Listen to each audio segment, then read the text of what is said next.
and welcome to Beyond the Barracks, the podcast where service ends but the story begins. And I'm thrilled to be with today Mandy Hickson, one of the first fighter jet pilots, female fighter jet pilots. So thank you for coming on. My pleasure. Great to be here, Gina. Yeah, finally got you on, which is I feel like we've been circling around in different, sort of, we're like a Venn diagram, and this is finally we've hit the middle bit. Yeah, all the bits overlap. Yeah, exactly. Yeah, we've always been like on the peripheral. So we'll jump straight in. So before we get into the fast jets and all that sort of crazy amazing stuff that you've done, take me back to your childhood and what did that kind of look like? Yeah, so very swiftly through that. So yes, single parent family, grew up with my mum, my sister, and grew up in Manchester. So with your accent, not that far from where you were. But I don't have the Scouse accent, you see, or the Manc accent, actually. Yeah, So I don't think I've got the accent, to be honest. But really, I've moved back home and I've got a posh accent for around here now. I think we need to just say we'll be the judge of that. Yeah. Anyway, well, I don't think I got a Manchester accent as well. So, but there you go. Yeah, grew up there and just a very normal childhood, really. Mum was a teacher, dad, really good relationship actually with my dad as well still. So that was great. They lived locally. My grandpa was a pilot in the Second World War. And so he was sort of like a bit of an inspiration to me, really, because every time we used to see him over in Hull, he used to tell me all the stories and things and sort of plant that seed, really. Yeah, so were you in the RAF cadets or anything like that? Yeah, I was. So I joined on the first night that they opened the doors to girls, which was quite fun. Yeah, and it was while I was there. I think the Air Cadets can be such a major turning point for so many people. Actually, it's been fantastic. Actually, I've just spent the whole weekend at the Royal International Air Tattoo at Fairford, and we have 800 young Air Cadets who are volunteers there as well. And I just spend the whole time going around talking to them all, which is why I'm a little hoarse today. I do apologise. I'm slightly huskier than normal. And, that's because actually, you want to thank them all because they give up this whole week to come and do it. But it's such a major part of so many of their lives, as it was for me, really. And it gives an insight into another world that perhaps most people would never have thought about or even looked at had it not been for a little bit of inspiration. I was there, I flew, and that was the thing that really started me on my journey. Yeah, I mean, the amount of people that I speak to, I was an Army cadet, and it was definitely why I got into joining the military, and that's why I'm now been an instructor for the last 12 years, which is something I love doing with the kids. Sometimes it gets political, but it's definitely starts them on a different path, even if they don't join the RAF or the Army or the Navy. But I think that's the important thing, actually, is that you don't have to join. And it's not that you're just trying to get people in. It's that you're starting to get a really positive attitude towards the military as well. So you could have people that lead, they go on to be, I don't know, in industry, and then they're always going to look favourably upon the military as well, which is what you'd hope. But often it's young people who are sort of perhaps struggling at school, or perhaps they have an issue with friendship groups, or perhaps they just don't feel like they fit in for some reason. And they come to the cadets, doesn't matter which one it is, and they find their tribe. And I always just say that if you can find your tribe, then you can be happy. Yeah, definitely. For me, I'm a massive advocate, and it's great to hear that you're getting involved with the Air Cadets now. So that's really, it's really positive. And the amount of inspirational military that I speak to, and the amount that's started in the cadets, it just shows you what a baseline it gives for the youth of today, and it gives them obviously loads of other skills like leadership and first aid and all that sort of good stuff. We've just introduced this one, actually, and it's actually a qualification in sustainability with the Air Cadets, which is absolutely brilliant. And so, you start to build up qualifications that actually mean something in the outside world as well. So, yeah, I think it's fantastic. Yeah, definitely. So you got your inspiration from obviously the Air Cadets and your granddad. So at what point did you decide to make the leap and join the RAF? And what trade did you join as well to start with? Yeah, so basically, when I went flying, and I remember saying to the pilot, "Excuse me, sir, do you get paid for this?" And he sort of laughed at me and sort of said, "Yeah, it's my job, but it's also my passion." And it was a sort of turning point really when I sort of heard someone talking about passion and linking it to career, because I think when you grow up in certain areas, you'll be surrounded by people who go to work to earn money and not necessarily having a huge passion for what they did. It was just that they were on that treadmill of life. And this was somebody that was saying, actually, you can do something that you absolutely love.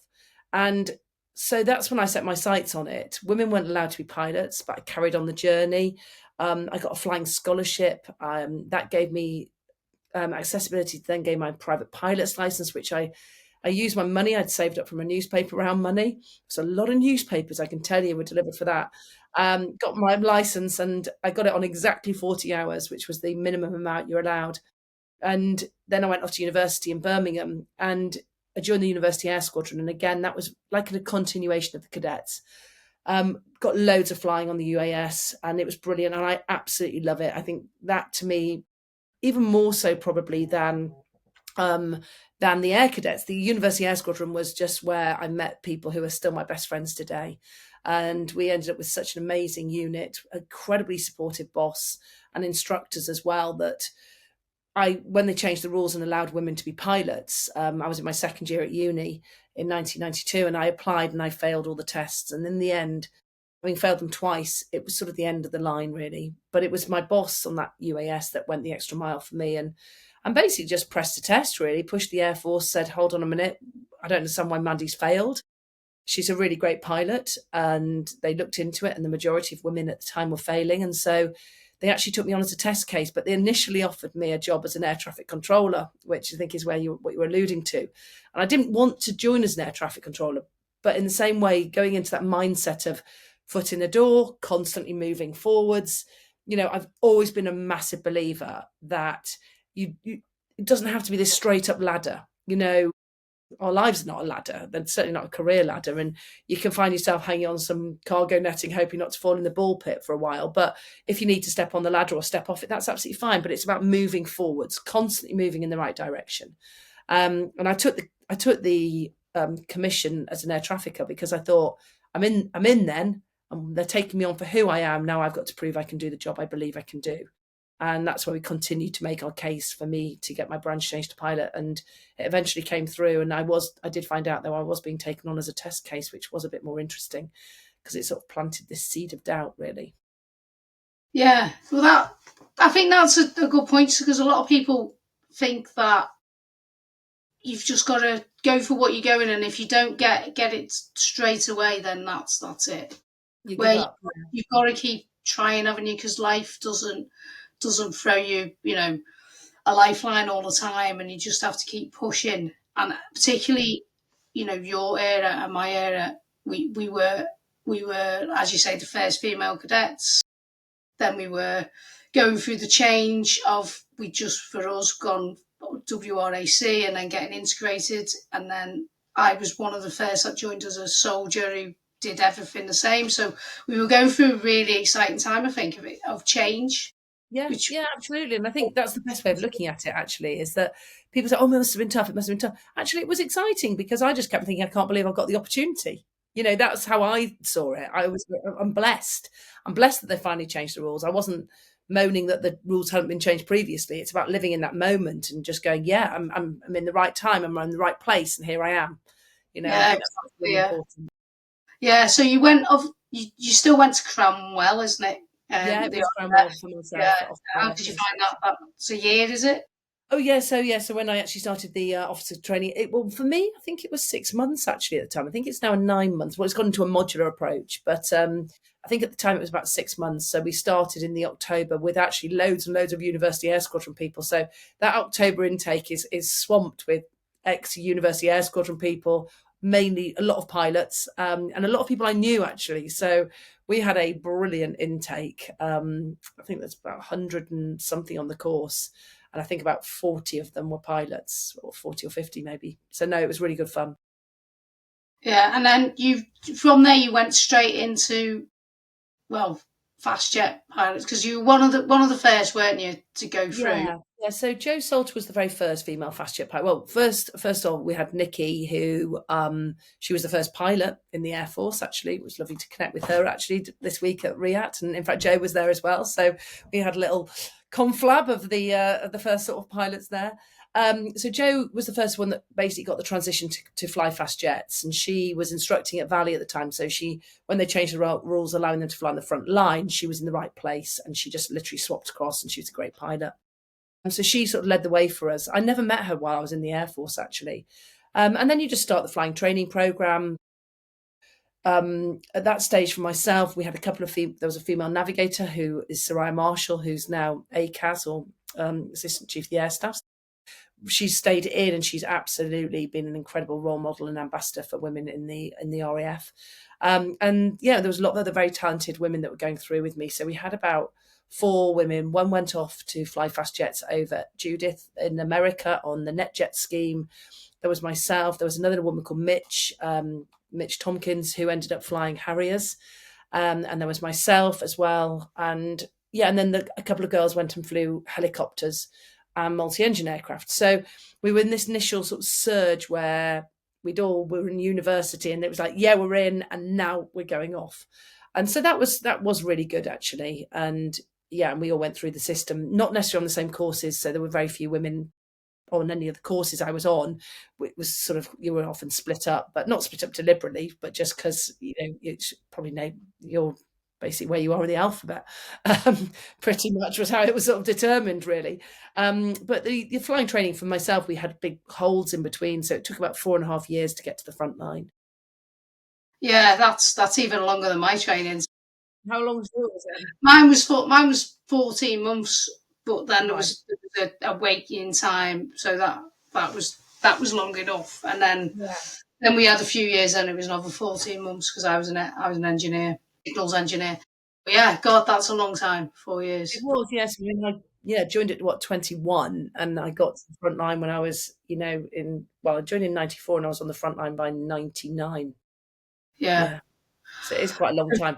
And the problem is, if you've done university as well, and then your training takes 5 years, you're sort of getting to the front line at the age of 26, 27. That's quite late, really. Which is why actually I say, now if people are interested in joining the military, do it at 18. Just go straight in. Get a degree through the Air Force or through the military. You can do that as well on apprenticeship schemes and things like that. So I just think, if they're recruiting, take the moment, grab it. Yeah. So how long of it? Because do you reckon that the majority of pilots are already pilots of a civilian license? No, or do you think not at all. No, I'd say the majority are not. Yeah. You will have some that are University Air Squadron people, but they're not getting I got 160 hours on the UAS. I didn't get the best degree as a consequence because I was flying all the time. But nowadays they're coming out with maybe 10, sometimes 20 hours, sometimes a bit more if they're, depending on how keen they are or how busy their degree is. But they're definitely not getting the amount of hours that we got when I was going through. But it's giving them an insight, and I was chatting to someone, actually, a guy called Bruno, who's just going through flying training. He's from where I live in Winchester, and a friend with my son. And I saw him at the Air Tattoo, and he was saying that he's the only one on his course that has no flying experience at all. So actually, that's quite a tough playing ground.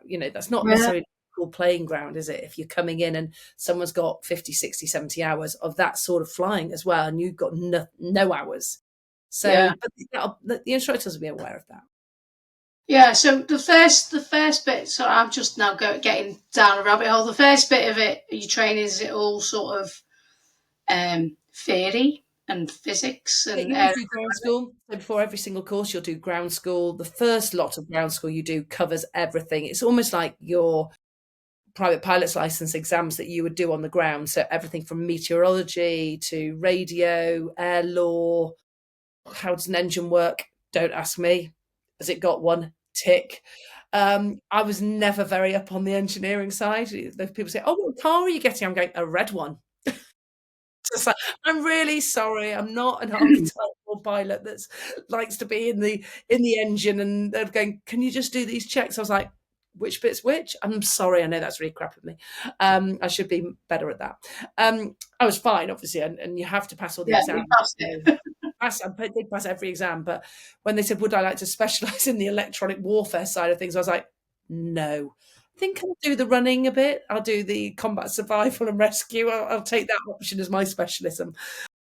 So a bit more of the running and a bit more physical run rather than the wiggly amps. So yeah, so you do all of the ground school and then you go through flying training. And the flying training, basically you start on something that goes 120 miles an hour. For me, it was called the Firefly. And then you finish that course. Then we held for about a year. Then we went off to Linton on News and we flew the Tucano, double the speed, half the height. That's about, can't remember quite now how many hours, about 70 hours we got on that. At the end of that, those that are streamed towards fast jets go to Valley, and now it's the Texan, and you go straight from the elementary flying training at Cranwell and Barkston Heath, and you go straight to the Texan to fly at RAF Valley. And they do both the Texan and the Hawk. So it's almost like that you're streamed. I believe you're now streamed at the end of the elementary flying training. Straight away, you'll go on the multi-engine route, the helicopter route, or the fast jet route. So only those going fast jets would then go off to Valley, do the Texan and the I suppose some of the multi-engine pilots might do the Texan, I don't know. And yeah, then you fly the Hawk and you finish off flying the Hawk. For me, it was the Hawk T Mark 1, really old-fashioned, same one that the Red Arrows are still flying, actually, but no real technology on board. I mean, my goodness, it's quite archaic when you look at it. I think it was 1987 technology or 86 or something. So yeah, really old. But a great aircraft, absolutely. I mean, that course is brutal, especially the tactical weapons side of it. So you learn how to fly the airplane, then you learn how to fight in the aircraft as well, and that's like doing an advanced driving test sort of twice a day for 10 months. It's pretty hard work. Yeah, really intense. Yeah. Yeah. Yeah. So what would you say was the biggest challenge you faced on that whole? Was it literally when you got in the Hawks and were getting beasted every day? Yeah, I do think that the hawk flying is really. I mean, I found the Tucano fine. I've sort of finished sort of top end of that course. Got to the Hawks, fine. There were the odd wobbles, ones whereby, actually my friends sort of helped me out and all the rest of it. And there's a lovely story in my book actually about them going the extra mile for me. But I was really lucky, to be honest, Gina. I don't know about you, but when you're the sort of only woman and you've got, say, 10 guys with you, you are like their sister. There's no sort of like, oh, it's because she's a woman. They're not thinking like that. You're just part of the team. Absolutely part of the team. A little bit of pushback maybe from the instructor side of things, because some of them had quite a bad experience, actually, because politically, when they changed the rules allowing women to fly on the front line, they got some women through and they weren't quite making the grade, and they were being forced to give them more hours and to sort of spend more time on them. And men were getting chopped for the same reasons, and the women were being given more hours because they desperately wanted them to pass. And that became frustrating for everybody involved. And it was often the women that would say, actually, do you know what? I'm not going to be the political pawn here. If I'm not good enough, I need to go. And so they called it. I know one girl certainly did that. But that was quite hard, actually. And so when this second tranche of us all arrived through, ones that have now been recruited actually in the pilot role, not people who have been sort of swap branches whilst they were already in. So there was sort of like a 3-year gap. Now, that helped me in some ways, because anyone that's in the military knows that you normally do a tour of duty for around 2.5 to 3 years for us. And so actually many of those people that were being forced to give those extra hours, that had this sort of negative image about women coming through, they'd gone, but there were a few of them still there. And you could sense that, oh my goodness, are we here again? Are these girls going to be good enough? Are we going to have to just give them more hours to help them to make sure that they are? And that is frustrating for them, but fortunately, all of us that went through, we were absolutely fine, and we made the grade, and and we were good enough. Yeah, that is interesting, because reflecting back on some of the courses I've done, you've seen it where politically, potentially, they've been trying to get women through to make the headlines, and it doesn't work. And none of us as females, I don't think, want that female path. We want it, and it's going to put lives at risk if you're not up to the grade as well. So it eventually, particularly in my role, it ended up getting stamped out, and it sounds like your role, because the way, if you're not cutting the grade when you fly into something like Hawk, then you're putting your own life and everybody else's life at risk, aren't you? Yeah, definitely. So yeah, interesting that that area, really, isn't it? Because we get a lot of pushback at the minute, that I've seen some nastiness on social media about, um, people passing the Royal Marines selection, and Yeah, you got, is it Lily May who's done brilliantly? She Paris, wasn't yeah, she? yeah, You think brilliant, yeah. you have done phenomenally. Well, you look, she's a triathlete, she's representing the UK, she's smashing it. And it's like, yeah, just because you're a woman doesn't mean that you need special dispensation. And the comments I can tell that they're just, oh yeah, she's passed because she's a woman. I mean, come on, that happened in the 90s. It, like, yeah, she's got it in the brain. I've seen men crumble, where they've been fitter and physically fitter than me, and I've carried on, and it's been because the mind has taken you further. Yeah, So, definitely. yeah, we'll stop on that. She's done it. That's how it is. Yeah. So it in your book, you sort of describe lots of pressure moments. What would you say was the highest situation that you came off where it was Uh, most? in the whole of my time in the military, I think probably one of the most stressful night. Well, there was a night where we were engaged by a surface-to-air missile, but that was stressful. But I think one of the most stressful nights actually was a night that we were tasked to carry out a mission right to the north of Iraq, well, sort of towards Baghdad actually. So up to that moment, we'd been defending the no-fly zone in southern Iraq up to the 33rd parallel, and then suddenly we were given this tasking which took us way north of the 33rd up towards Baghdad. And there was a big push because all of the fiber optics centers were all about to go live, and a lot of our communications and intelligence that we were getting were all from above ground comms. Once these fiber optics network were linked in and connected, we would be losing a lot of our intelligence for Iraq at the time. And so they were very keen to perhaps destroy some of the hubs that would be those those fiber optic centers. And so we were given a tasking, and it was really top secret, and we headed it in. And as we were heading to the north, my navigator behind me, it was all really silent comms. We're heading up, and he said, "Are your night vision goggles?" It was about 2 a.m. It's pitch black. Are your NVGs, your night vision goggles, are they up or down? And I went, "Oh, they're up." I'm not looking through them. I'm just looking at the natural atmosphere. And he said, "Oh, that's probably for the best."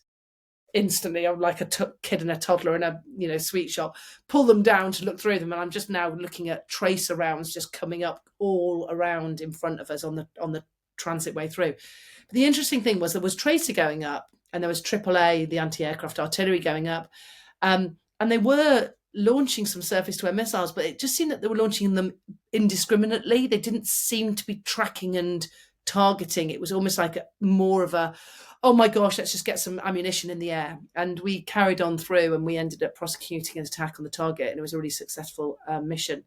But that was probably, I think we were in Iraq for a lot longer, and it just felt a lot more high pressure. Yeah, I can imagine. Yeah. Yeah, yeah, around. I say that that's more high pressure than the night when actually I was engaged by a surface-to-air missile, but we did Yeah, manage to do that one. It was in a strange like heat-seeking mode, which was really unusual. And it was only because my nav was looking with his night vision goggles down. He went, "Oh my God, Mandy, brake right." It was the first thing yeah, he said.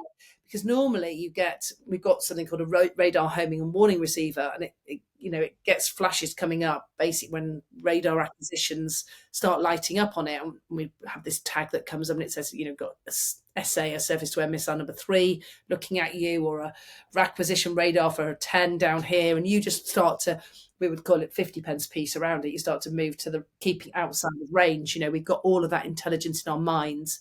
That if a 10 comes up, you need to be whatever range it is at this height away from it to be outside of its range. And so we'd start to do all that sort of thing. But this one, he literally saw a flash, told me to brake right, and it had been sent in heat-seeking mode. Really low chance, low probability of kill, low PK. But if it does happen to lock into you, it yeah, gets to you without its acquisition radar going on. and that's what they were obviously hoping for. Yeah. We did this maneuver that we practiced, my goodness, so many times, and you chill your engines, you put your flares out, and at that exact moment, the missile, we saw it going locked on, it pulled off and it exploded about 2 miles away on the flares. Wow. And yeah, that was quite it. I may have uttered a couple of little descriptive words, I think, at that point, just to sort of just to put it out there. Yeah, Yeah, I a bit can imagine. nerve-wracking. Yeah, So they nearly got a lucky hit. yeah, just something like that, to be honest. Gosh, that was a close call. Wouldn't want Mm. to have that happen again. Something like Yeah, that, but different. Yeah. yeah. Apparently, I start a lot of my stories with "I nearly died," but I nearly died, but obviously I didn't. Yeah. I love that because I think it was the reason I ended up going into speaking was because I told that story at a dinner party when I was a little bit drunk, and someone just went, everyone was so silent, and there was one guy that organises big events, and he went, "Oh my God, I've got to get you on the stage telling that story. I've got an event coming up. We want decision making under pressure. Can you do it?" And I was like, "I've never done any public speaking in my life. Oh my God, can I do it?" And he said, "We'll pay you." And I went, "Yes, I can." I hadn't got a job at the time. I was like, "Yes, I can do it." Yeah, definitely.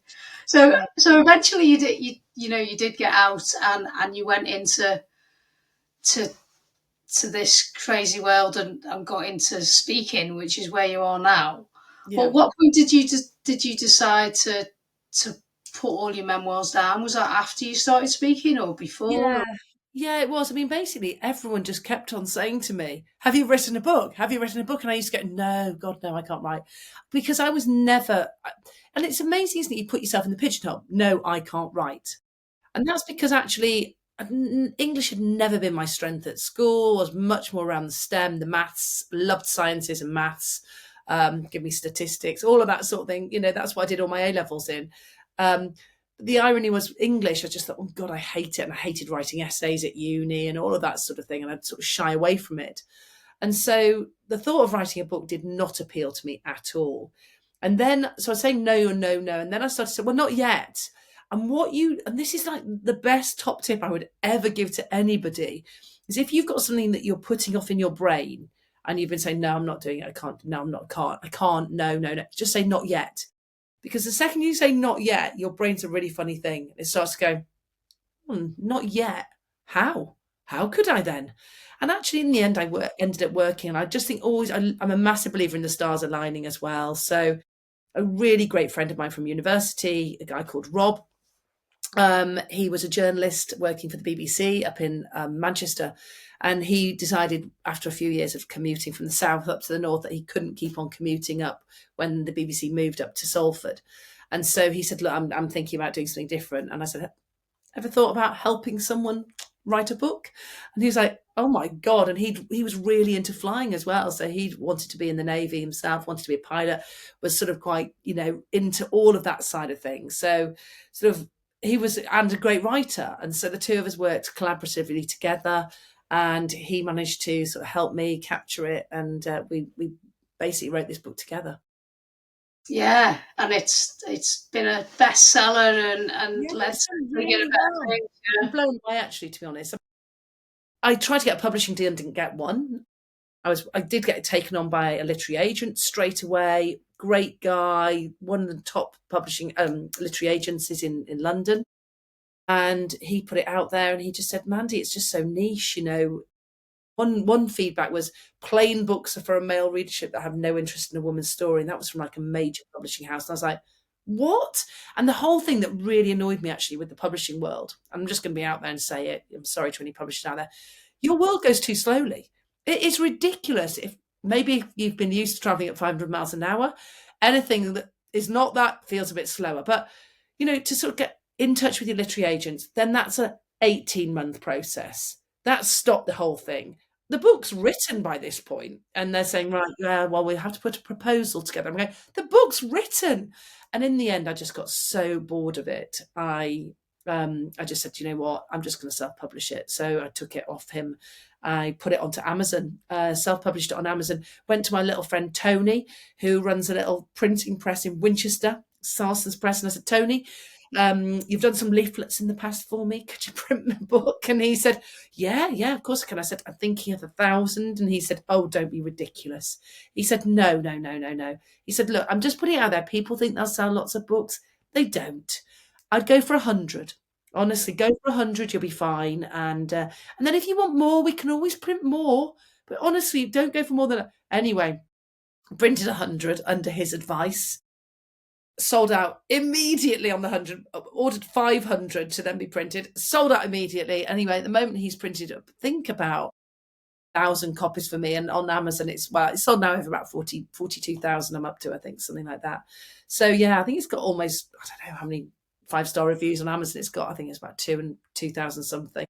But yeah, it's done really, really well. I've been delighted. Yeah, one time it went to the number one best-selling biography, beating Obama, and more importantly, Gina, Anton Deck. I've Yeah. made it. I've made it. I'm stopping there. Crazy, yeah. Well, and I bet you kept him in business, because printing's one of those. Yeah, it is. And actually, I was doing they were launching a literary festival in Winchester, and they'd said, where I live, and they'd said, "Oh, Mandy, could you do it?" And I thought, "Oh, that'd be quite nice to print a hardback copy." So I went the wrong way round and said, "Tony, can you do hardback?" And he goes, "You've already got a paperback book out." I said, "I'll just do 1,000." So yeah, so that's a really limited edition, because I'm probably not going to go down that hardback route again. But I probably have got a couple of hundred left of those ones. So every now and then, I sort of suddenly a company will say, prize giving, and I'll go, "Oh, would you want very limited edition?" Because they're not going to be sold again, and I'll do a sort of signed copies for them. So yeah, that's good. Yeah, but it's absolutely right. They do move too slow, and that's why Amazon have taken on so much, really. Well, it's print on demand as well. So anywhere in the world, you go to buy my book in Australia, and they can be with it in 24 hours. They literally do next day delivery on a book. Yeah, I don't know. Slight problem. So I do happen to have a copy here, and this is not me doing a self-promo thing, but the ones that I print, or Tony prints for me, have got these really beautiful, it's all colour pictures in the middle, and they're the ones that you buy from me. Whereas on Amazon, you can't if you do a segment of colour pictures, the price of the book for printing costs goes through the roof, and it makes it non-tenable. You'd be having to put a paperback book out for 20 quid. Yeah. Well, the one I've got down there, which was for charity, which I contacted you about, the poetry book, that's all goes to charity, every single penny. But Amazon charged £19 to produce it, so it's expensive. Yeah. How's that done? Has it done well? Yeah, it did really well initially. It's still obviously selling, and the money still goes to charity. But initially, I got a couple of number ones in poetry, which is fantastic. So brilliant.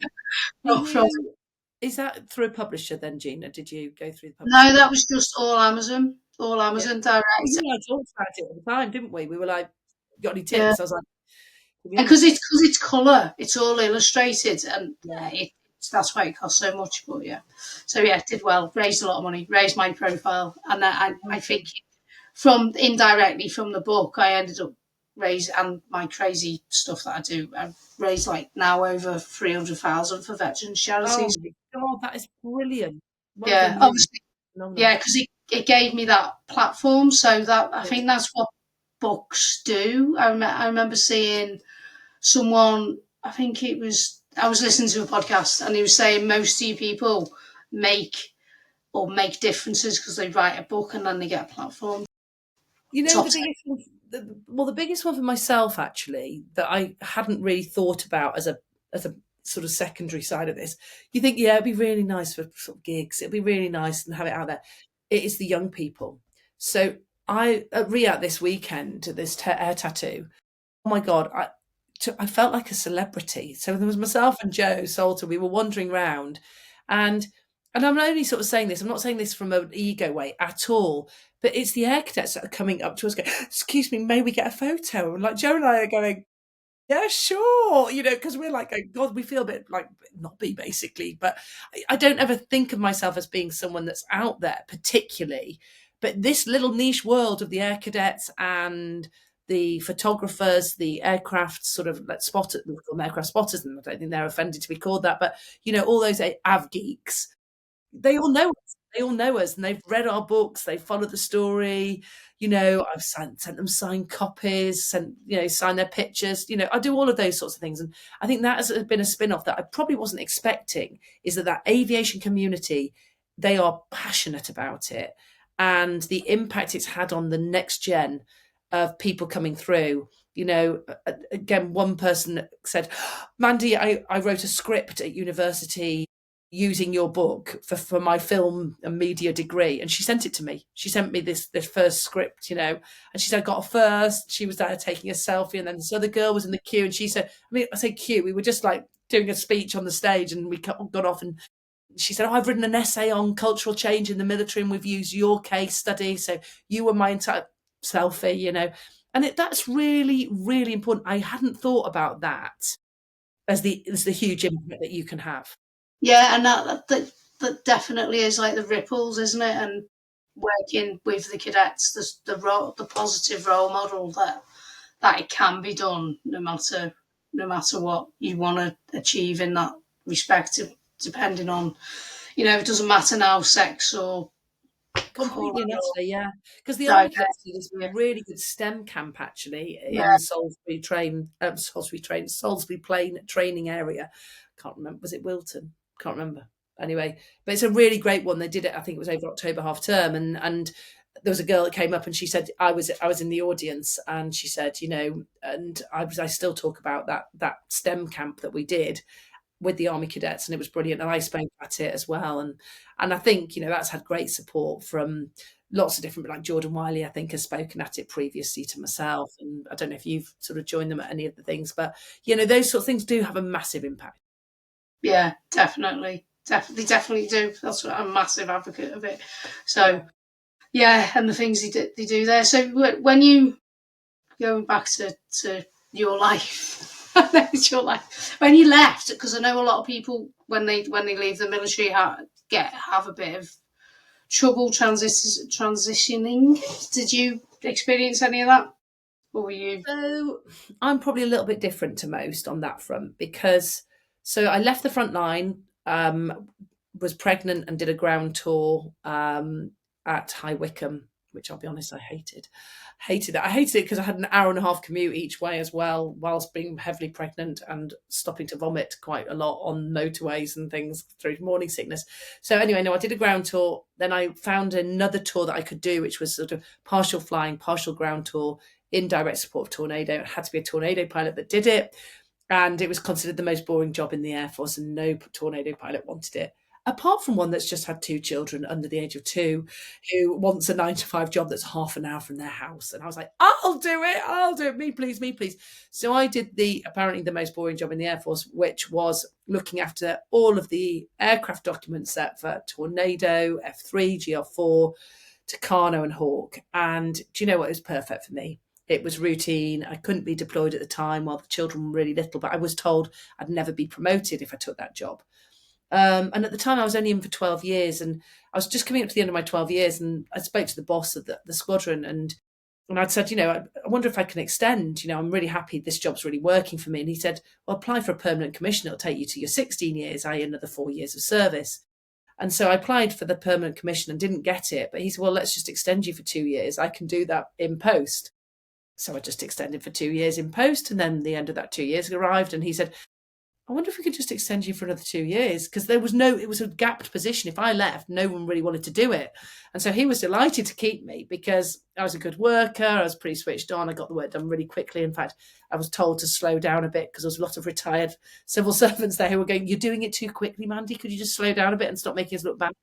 And so, yeah, so basically I just applied for another extension for 2 years and got it, which took me to my pensionable point, which was very handy, because if you've done 16 years, regardless of whether you're on a permanent commission or not, you get your pension.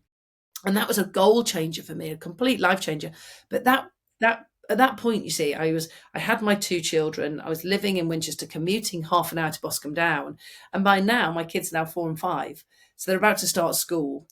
Now, I've now, in that time, built up a community of friends in Winchester. So I was doing a job, but I'd kissed goodbye to a career, I think is the best way of putting it, because I was told that by my poster, you'll never be promoted out of that job. So in some ways I was going, well, that's fine. I will just see this as a job and not as career progression. And that was fine in many ways, because when you're doing that balancing act as a young mum, my husband was an airline pilot and away all the time. It was a bloody nightmare. Really, really hard. So to cut a very long story short, I'm sorry, it should have been, no, I found it easy. Actually, I built this life and I had a house and I had, friends now and tennis club and, parents of the kids and stuff. And so that transition of stopping didn't feel like dropping off the edge of a cliff. If I'd gone from squadron life to dropping off, it would have been brutal. It really would. But I very much had got a life outside already. Yeah, I find a lot of people who do that, like if they're married and they're both in and one steps out, like a stepping stone, and creates a career, and then the next one, they find transition a lot easier than the ones that just go, right, I'm out. And then it's like... It's hard. It's really hard. I mean, how about for yourself then? Yeah, so when I got out, I was sort of filled with, this godlike, everyone will wanna hire you, everybody will know what you do, and then I was sat without a job, not allowed to sign on because I had too much savings, which was £6,000, which I'd saved to keep my mortgage going. Yeah, and then I ended up nearly starting work on a car park, collecting money for people to put. And then then I got this lucky break, and then from there I didn't look back. I ended up moving to Chicago and looking after famous people. Well, not famous, I was just rich, and then working, teaching, and I ended up with a little contract teaching the Navy SEALs and Delta Force certain stuff, and so it was just that 6 months. Can you imagine if you'd gone, I'm sorry, I can't take that job. I've got this car parking thing. Yeah. I'm all over it. I've signed up. The guy went mad. He was really angry with me. He was like, I'll never let you work again. Your name's Mud. And I was like, okay. Well, yeah, I'm happy to run with that. Risk it. Yeah. Risk it for £3 an hour or whatever. I mean, the car parking space is making more money. Don't, exactly. So that's crazy. So your life literally turned around at that point. So how long were you over in the States for? Only a year or so, and then I ended up coming back and getting married and doing other stuff. But the same with security, like running Westfield, London, and as a security manager there, and then doing all bits and bobs. See what I'm doing? This is called turning the interview round. Yeah, I know. Tell me a bit about that then. You're like, no, this is my podcast. I'm doing the questions. It's not about me. Yeah, this is why I did a podcast, because I'm getting bored about talking about me, and apparently I don't listen, so I'm learning the skill of listening. Yeah, that's pretty funny. Yeah, so you're now big, doing lots of venues. You've done some TED Talks, and you talk a lot about leadership and teamwork. What do you think's your biggest sort of pointer that you bring to the table from the military that you've carried forward? I think when you think military, when you hear military, I think people always just think command and control, top down, I'm going to tell you to do it, you do it. And actually, that was not quite how I saw it, actually. I think, firstly, there's a whole piece around followership, and building up the skills of followership is so important. It's not always about leadership. It is equally as important to be a really good follower. And I know that when you're doing the tests, for example, at Cranwell, just to get into becoming an officer, they want to see how you are in that support role as well. They don't want to always just see that person just shouting, desperately trying to take the lead. I am quite a natural leader, but at the same time, I do have that ability to sit back and actually listen and see and be a bit more analytical from the wings almost. And I've always quite enjoyed that role as well. And that is something that I've really personally had to work on as well, to develop my followership skills as well, because although it's easy to perhaps think you want to step in, actually that's not the right thing. And you work with a lot of people, particularly in the world I'm come from, where they're a lot more intelligent than me. I would say I'm of an average intelligence, and I've worked with some people who are really, really uber intelligent. And just because I am loud doesn't mean I'm right. That's my really big one. And I think when you talk about leadership, it's about listening and recognizing people within your team, that you're going to have a complete cross section of people. You're going to use those analogies of you're going to have an activist, pragmatist, theorists, and reflectors. And even when I'm running training programs now, you can see those people instantly within a group, the people who they're sort of leaning forwards, they're the activists, they're engaged in it. They're the ones that you think, oh, they're going to be really easy to ask questions first. But you look at the person that's sitting back thinking with a sort of sour look on their face, and you're thinking, oh my God, they're hating what I'm doing. They come up to you after and go, so much to reflect on. And you think, I thought you hated it. But if you ask the reflector the question, they will hate you for it. And you turn them off in that training straight away. And so something I learned about leadership was about really recognizing all the strengths within your team and playing on those strengths, and building a team around you whereby you can utilize different people's strengths. And so it's not always top-down command and control. It's about utilization of individuals, but also bringing them together for that combined effort to be greater than the sum of the parts. Yeah, it is. And it is, as you say, taught in the military, because we always do leaderless tasks, don't we? And you've always got to have someone doing the timekeeping as a key. Yeah. That's like the timekeeper. You are this. It's like, you can be my very intelligent person that's going to give me some answers as to what the bloody hell I'm reading about. Exactly. I had a lady called Leela Bassi on, and she's not military, but she's like into an expert on diversity and inclusion. And a massive point that she brought about it was the fact that if we have everybody who's, male 35 to 40 who was in the army, we're all going to have the same mindset and not look at problems differently. Yeah. So you're not going to see the problem, how it can be solved the best way. So yeah. Have you read this? A really good book, actually, that if any of the listeners are out there that fancy it, that I really think is great on this one. And it's Matthew Said's book. Well, he's written two, actually. One I love was called Black Box Thinking, and the other one's called Rebel Ideas. And it's basically the premise of the Rebel Ideas is the fact that we don't know what we don't know. And actually within teams, when you look at, say, the security services in the lead up to 9/11, you would look at what Osama bin Laden was doing, and they're going, because they were all white men educated at Yale and Harvard, that sort of Ivy League, and they would have no idea that this man is replicating, amazing things in the cave, exactly the same as the heroes of that religion. And it's a really interesting one. They just go, bloke at a cave. No, actually incredibly powerful, And so actually that whole feeling of go outside the echo chamber, that's not why we would just talk about diversity. And I always say it's not about how we look it's not about gender and culture. It's about cognitive diversity. It's about diversity of thought. And a really great example actually is I'm a trustee at the RAF Charitable Trust, and it's a really great charity. And we use all the proceeds from the air tattoo, and we invest in STEM. We promote and promote the Air Force, inspire the next gen into STEM-related activities around airspace and technology, that side of things.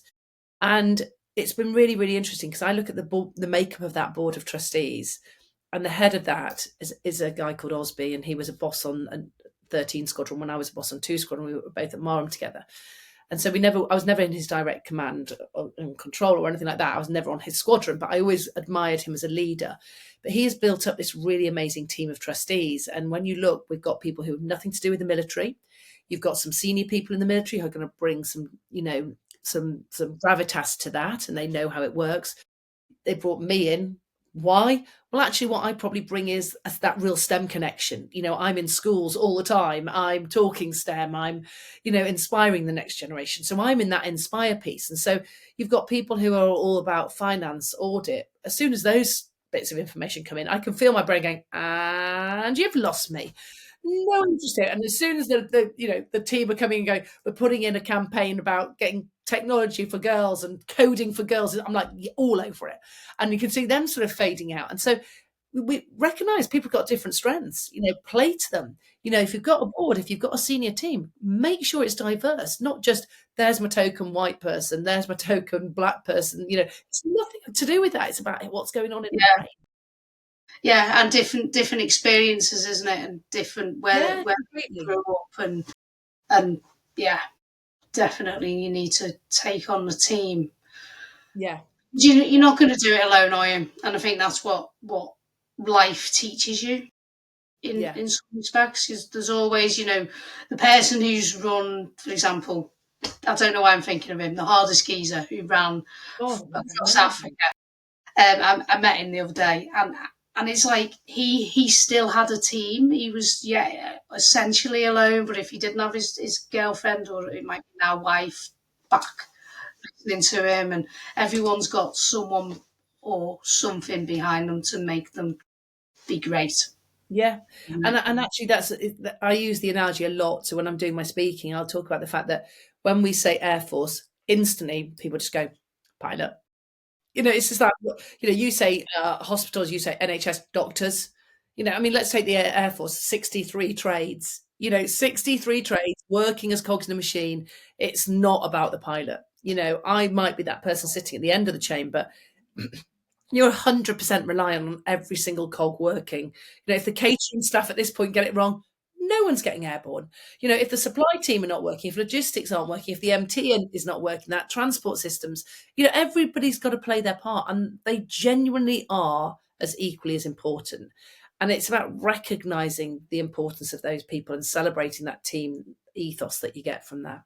Yeah, and I think that's when people people at the top get disconnected with that. I think that's when potentially the companies start to fail because employees get disgruntled. You lose your good people because they get headhunted, and that's where the death of the and decline of teams and stuff start Yeah, really when it's not definitely. recognised. And also, So I think about, sorry, I was just going to say also about recognizing that when we get junior people in, so you can look at some of the big industries out there, and they're taking on apprentices now. Some of those apprentices actually have been in different careers. So I was working with one of the major defense companies, BAE, the other day, and in their apprenticeship scheme, they had a woman who was a former midwife. And I talk about empowering people to speak up, psychological safety, challenging people to have a voice and make sure that their voices are heard. So it can't just be a statement on a wall. How are you going to enact that every single day? And I said, some of your incredible voices will be your junior people. But if you haven't empowered them to believe that what they are going to say is important, you might miss something completely. And so I said, when you talk about cultural change, it really is about recognizing that someone coming in at the start is seeing something with a fresh perspective. They're thinking rationally. They've not been on a project for 2 years where we've got that sunk cost fallacy. We're so involved in it. I can't think outside the box anymore. And I'm just going to press on with it. This fresh set of eyes come in and they're your junior. Unless you've created that tone from the top to say your voice is important. And about 4 of these apprentices came up and went, oh my God, I've never heard it explained like that. And I have seen things from the moment I've started. And I just thought, why are they doing it like that? But I've never really felt I could speak up. But you know what? You've sort of given me permission to do that. And that's really important on that different voices, on that diversity of thought. yeah, and fresh eyes, and that's why you kind of talk to try and take a step back when something's not working. But Yeah, if you're so involved in it, you're just going to be racking your brain, really. oh, definitely, definitely. And then on the point of bringing new people in, it's really ultra important to have an open culture and also mentorship. So, have you ever been sort of? Did you have a few mentors in your lives, or? Yeah, I mean, I've had nothing particularly necessarily formal, but on my squadron, I had people that were sort of took on that informal mentoring role as well. I've always had really supportive people around me, be that in the form of teammates or bosses that have really sort of put their, neck above the parapet, head above the parapet, or neck on the line. I was basically mixing up 2 different analogies in one sentence, which was particularly impressive.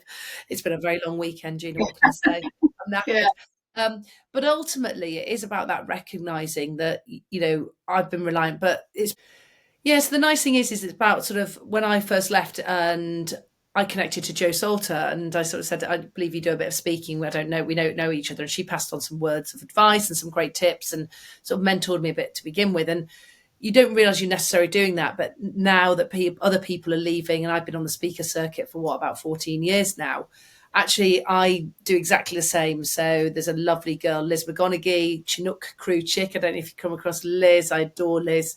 So she Yeah, lives waiting to get her on. Sorry?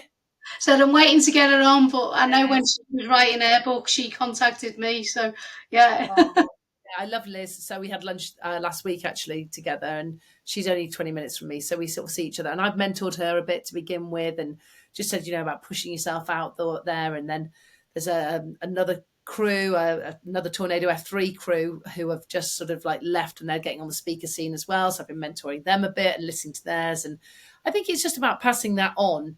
And it really does feel like that. And I've done that quite a lot, not just in the speaking world and people that I'm directly connected with, but younger people as well who reach out to me and say, look, I'm thinking about doing this. Can I talk to you? And I sort of, yeah. And I think it's about being accessible and passing that on so that you don't just sit there and think, yeah, I'm just going to sit on my knowledge in my smug little area. yeah, exactly. It's weird how you sort of end up being a mentor indirectly with Yeah. people without knowing that that's what you're kind of doing, Yeah. which is really nice. So, what do you think we should have talked about that we haven't? Um, God, that's a question. Don't know. Let me have a think. I think, I think basically when you think about what you're talking about here, beyond the barracks, I think there's two different ways you can look at that. One is what happens outside of the military and what do we do after life in the military. And those two things, can be a little bit sort of brought together, but they can also be different entities. But I think that the big one for myself would be about never underestimating what you've learned while you've been serving. We think I was a pilot in the Air Force, therefore I should be a pilot in the outside world. I was an engineer, therefore that's what I do. And we put ourselves in these boxes, but what you're not realizing that you have actually got is an incredible transferable skill set. And I suppose when I was in, we didn't really talk about this as much. But the leadership capability, the followership, the project management, our communication skills, the fact that people are communicating all the way to the top of the military, all the way down to the bottom, and how you change your style when you're talking to those different people. All of those things really make a monumental difference. And they are something that we really spend a lot of time nurturing those skill sets, those non-technical skills in the aviation world and within the military, but they don't spend as much on in the outside world. So actually, when you go to a business, you have got, or any sort of organization, you've got so much more to offer than you actually probably believe you have. Yeah, I think that's a kind of key thing. And when I get CVs and stuff, and it's only because I know what the military mean, and you think you're really selling yourself short because you've just gone. I was a corporal in the tank Yeah. regiment or something, and to a civilian that means nothing, but to me it means well, you were doing X, Y, Z, you were in control, you were doing this. Yeah. And I think it is that recognition, isn't it, of when you've been outside, what it is that organizations are looking for. I know now because I've been on the speaker circuit. So every time someone says, oh, I've got this speech, and I say, okay, do the speech for me. I listen to it and I go, and so what? You can tell that story, but where's my so what? If I'm sitting in a corporate audience, I need a so what. I need a takeaway. I need something that I'm going to go, that is relevant to me. Why? And that's often what we're lacking. And that's probably what we're lacking as well when you look at your CVs type thing. It's that what's the so what for the civilian world? So, yeah, how do we relate it? Yeah, exactly, and that it's getting the message is getting out there, It particularly with is. people that are speaking about it. You've got organisations that are out there, social media, and it is getting better. But I think it's getting better by veterans as opposed to the military Yeah, changing how they yeah. do the transition. Things like this podcast, there's different military podcasts that are out there. 8 hours, great one as well.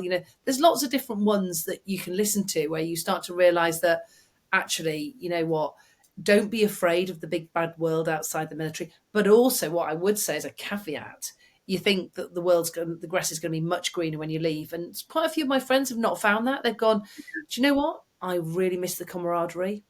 Because actually, for when I left, I'm always asked, "Oh, do you miss flying?" No, I don't miss flying. Actually, ironically, I think there's a time and a place when we do the flying, and I stayed on as a reservist, and I did that for another 8 years after leaving to fly young cadets. What I miss is being part of a team. I'm an Yeah. individual now. I say I'm an individual. I work. I've got a wonderful PA. I've got, I'm part of a sort of like a business team, but I don't see them on an everyday basis. So actually, I meet people all the time. I'm always there being, as you say, parachuted in and you have this amazing event and then you leave, but you're not part of that team. And that's really hard, actually. That's what I've missed more than anything would be the camaraderie. Yeah. And I think that's probably where people struggle, isn't it? With it, which is why organisations and it's more than local ones because Help for Heroes used to do quite a lot, but after COVID it lost a lot of funding. So now there's a lot more local little charities that do meetups, and sometimes it's full of, a lot of the older veterans. So for the younger veterans coming out, it doesn't relate. But I think they're trying to change that. I know you don't like calling yourself a veteran, and I know I didn't until probably this year, just because it's Well, where I'm proud to be a veteran, yeah, actually. Yeah, I think it's about celebrating our yeah, service. where, Especially given a long time to operate in that world. And yeah, I look at my children now, and they don't have that degree of patriotism. I think they've grown up in a UK that has changed quite dramatically. The face of it has changed dramatically, so they don't have this same sense of identity of this. My two boys certainly don't have any desire to serve in the military, which is, I think, such a shame. yeah, But you can't force it, and I think they'll find their own way. But what I see is that they'll really miss out on what is an amazing organisations. yeah, without doubt, and that's probably where people miss the space when they leave. I think. Yeah, It's, I completely agree. yeah. So where can we find you online? It's obviously Mandy Hickson is your Yeah, pretty much that's it. So yeah, if you just look up Mandy Hickson, so my website's mandyhickson.com. Social media, I'm either Mandy Hickson or Mandy Hickson Speaker, depending on which one you look at. I've got a new book coming out, so watch this space. It should be out before Christmas, which will be really exciting. That's been a long project in the making, and I'm doing this one with my husband. So haven't quite got the title sorted. I'm really tempted to go down an officer and her gentleman, yeah, which I thought could be quite a funny sequel.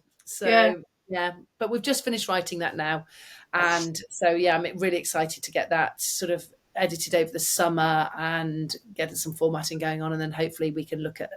I think we'll self-publish again. yeah, That's the way I enjoyed doing it, and I'll probably just do it that way again, really. So yeah, I like being in charge of the whole project myself. And so often I speak to these publishing companies, oh, they'll promise the world on PR, and actually I think, my goodness, I do more myself than they do. So yeah, I'll probably just do the same thing again. So yeah, so lots of exciting things going on, but it's always lovely to hear from anybody. If you do want to get in touch with me, please do, and I know normally always come back if I can. yeah. When you get randoms like me, So, yeah. Can you do this? Can you do that?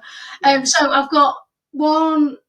Well, mate, let's go for two last questions. So I know we talked about role models, but when you were growing up, did you have a superhero or a role model that influenced you? I'm going to be really, really sad. It's very close to home. It's my mum. So she has always been my superhero. Honestly, I think she's been an amazing mentor. She's been an amazing supporter. She's my best friend. She's the person I go to for any issues at all.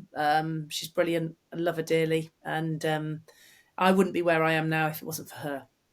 Yeah, I love that one. There tends to be families or crazy superheroes that people come up with. Yeah, that's reality. My sister as well. I mean, we're a really, really close group, the three of us, and yeah, very, very lucky. Yeah, nice.